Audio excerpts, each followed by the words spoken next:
అందరికీ నమస్కారం అండి. చూస్తున్నారా, తాబేలు మా బ్రదర్ రోడ్డు మీద వెళ్తుంటే బండికి అడ్డంగా వచ్చిందండి ఈ తాబేలు.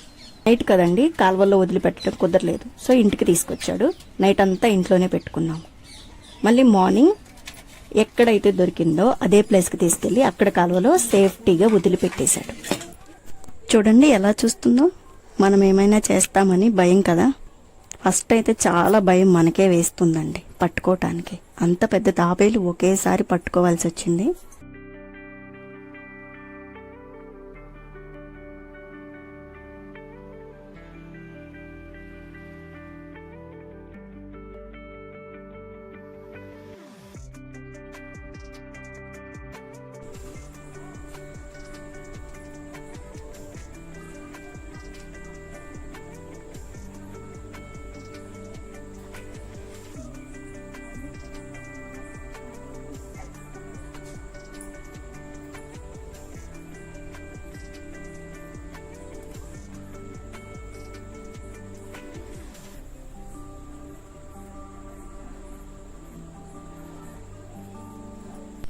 తర్వాత ఇంటి బయట కూడా తిరిగిందండి.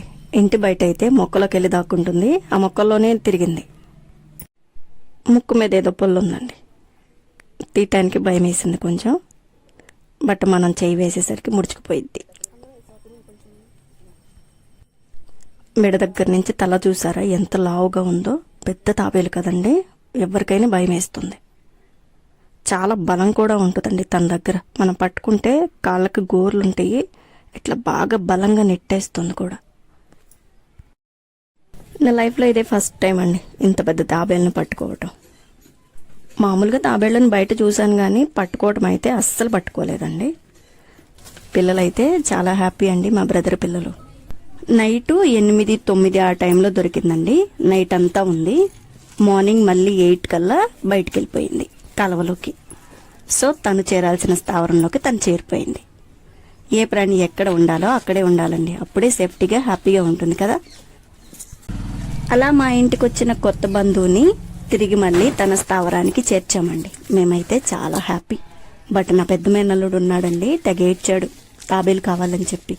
చిన్నాడైతే అడవలేదండి, పెద్దోడు మాత్రం బాగా ఏడ్చాడు.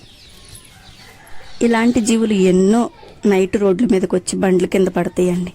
సో సేఫ్టీగా మనం గమనించి వాటిని తీసి వాటి స్థానాల్లో వాటిని పెట్టేస్తే హ్యాపీగా వెళ్ళిపోతాయి. ఇవ్వండి మా ఇంటికి వచ్చిన కొత్త బంధువు విశేషాలు. మీకు నచ్చితే లైక్ చేయండి. Thank you for watching.